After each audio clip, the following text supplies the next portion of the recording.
พระธรรมประจำวันของพระเจ้าพระเยซูสามารถสำเร็จการฝากฝังของพระเจ้านั่นก็คือภารกิจการไถ่บาปมนุษย์ชาติทั้งปวง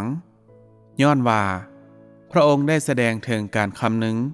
ถึงเจตนาของพระเจ้าโดยบ่ได้มีการวางแผนการหรือการจัดแจงใดๆสำหรับพระองค์เองดังนั้นพระองค์ก็คือมิตรสหายของพระเจ้าเช่นกันนั่นก็คือพระองค์เองซึ่งเป็นสิ่งที่พวกเจ้าทุกคนเข้าใจเป็นอย่างดีหลาย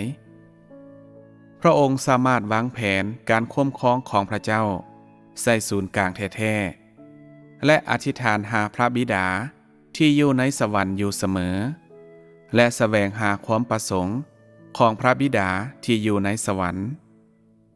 พระองค์ได้อธิษฐานและกล่าวว่าพระเจ้าพระบิดาขอให้สำเร็จผลตามความประสงค์ของพระองค์ด้วยและอย่าให้เป็นไปตามความประสงค์ของข้าน้อยเลย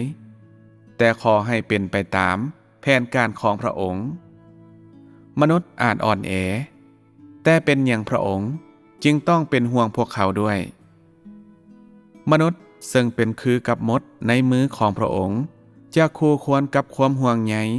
ของพระองค์ได้แนวใดในหัวใจของข้าน้อยเพียงแต่ปรารถนาที่จะให้บรรลุตามความประสงค์ของพระองค์เท่านั้นและข้าน้อยขอให้พระองค์ปฏิบัติในตัวข้าน้อยตามความปรารถนาของพระองค์เองด้วยในการเดินทางไปเมืองเยรูซาเล็มพระเยซูรู้สึกเจ็บปวดเหมือนดังกับว่ามีมีดมาเสียบแทงหัวใจของพระองค์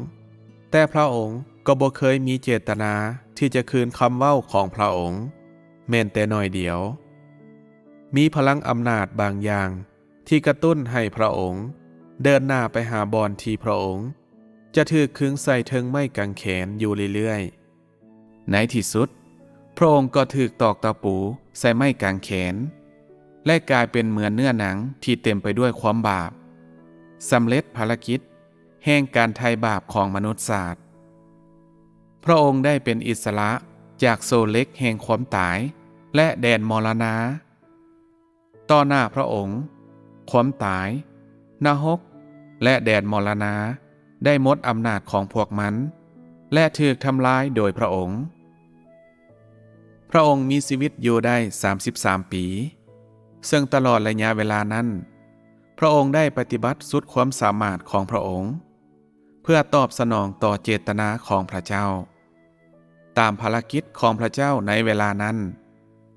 โดยพระองค์บ่เคยคำนึงถึงผลได้หรือผลเสียของพระองค์เองและมีแต่คิดถึงเจตนาของพระเจ้าพระบิดาอยู่เสมอดังนั้นหลังจากที่พระองค์ได้รับบัพติศมาพระเจ้าได้กล่าวว่านี่คือบุตรชายอันเป็นที่ฮักของเฮาที่เฮาเพึงพอใจที่สุดย้อนการรับใช้ของพระองค์ต่อหน้าพระเจ้าสอดคล้องกับเจตนาของพระเจ้าพระเจ้าจึงได้มอบภาระอันหนักหน่วงในการไถ่บาปให้แก่มนุษย์ชาติทั้งหมดไว้เทิงบ่าไหล่ของพระองค์และเฮ็ดให้พระองค์ปฏิบัติมันจนสำเร็จ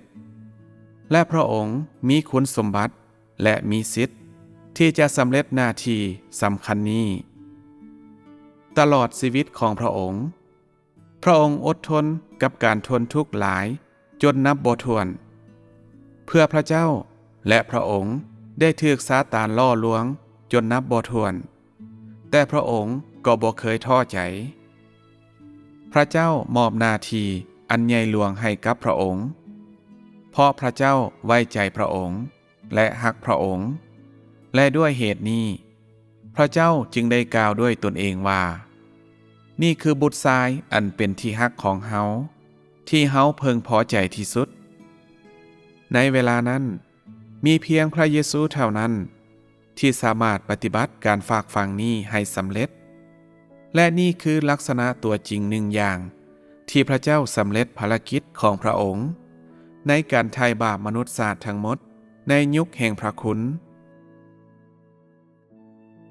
ถ้าพวกเจ้า สามารถเอาใจใส่ภาระของพระเจ้าอย่างถี่ถ้วนคือกับพระเยซู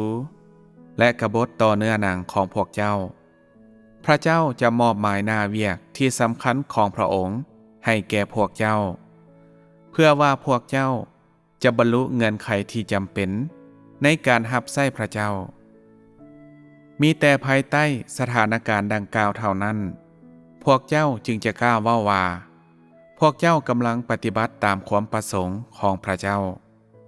และเฮ็ดการฝากฝังของพระองค์จนสำเร็จและเมื่อนั้นเอง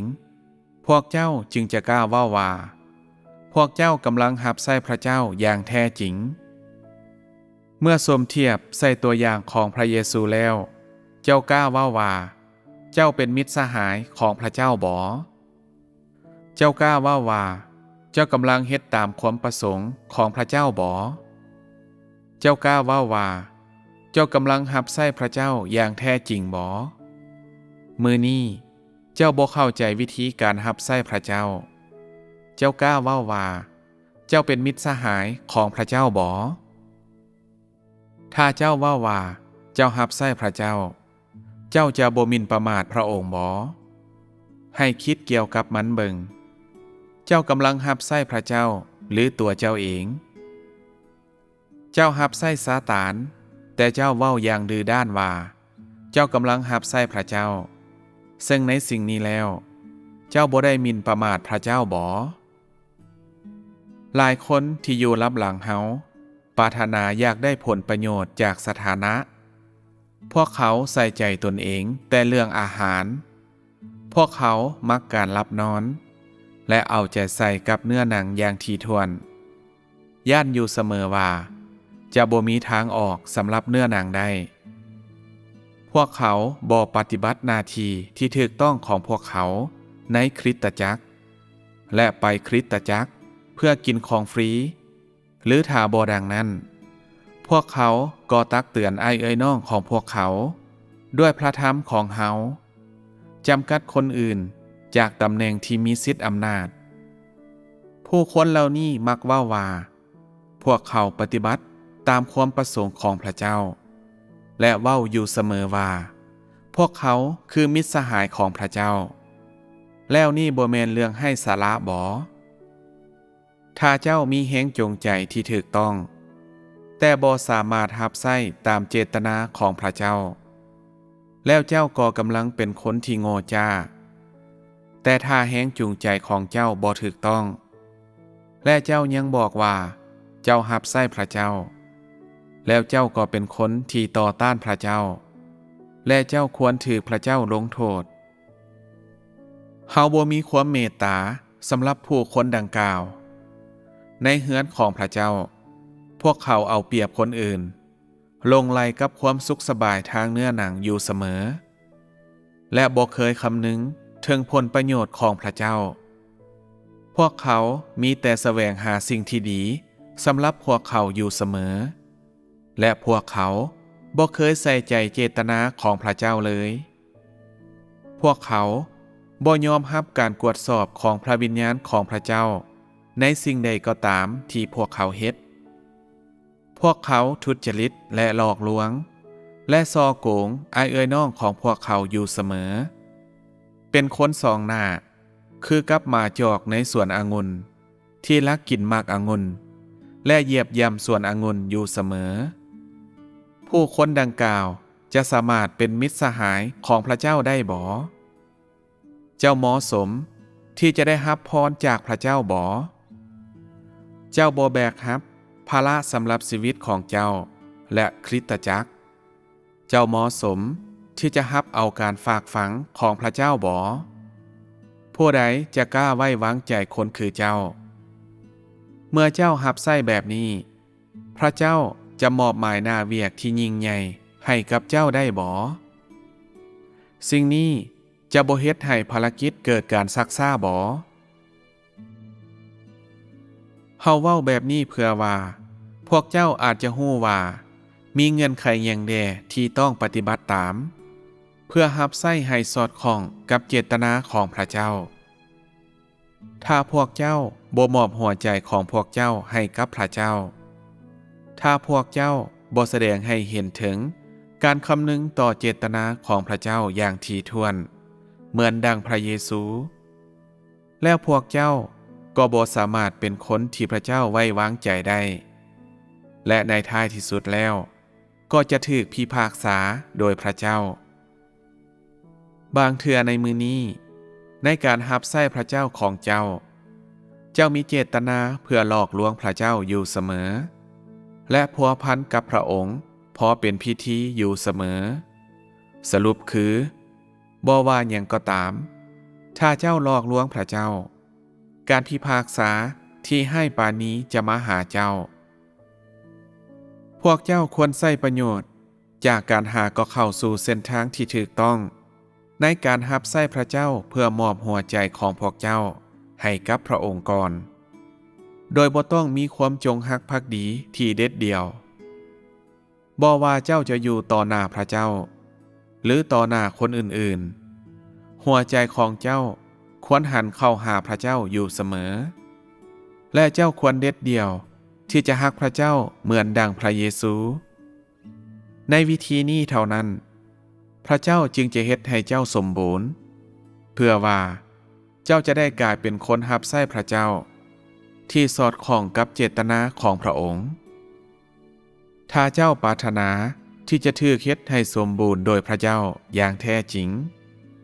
และเพื่อให้การรับใช้ของเจ้าสอดคล้องกับความประสงค์ของพระองค์แล้วเจ้าควรเปลี่ยนทัศนะก่อนหน้านั้นของเจ้าเกี่ยวกับเจตนาในพระเจ้าและเปลี่ยนวิธีทางเดิมที่เจ้าเคยใช้เพื่อรับใช้พระเจ้าเพื่อว่าจะมีพวกเจ้าอีกหลายคนที่จะถูกเฮ็ดให้สมบูรณ์โดยพระเจ้าด้วยวิธีนี้พระเจ้าจะบ่ปาทิมเจ้าและเหมือนเปโตรเจ้าจะถูกจัดอยู่แถวหน้าของคนที่รักพระเจ้าถ้าเจ้ายังบ่ยอมกลับใจเจ้าจะพบจุดจบเหมือนดังยูดาห์ทุกคนที่เชื่อพระเจ้าควรเข้าใจในสิ่งนี้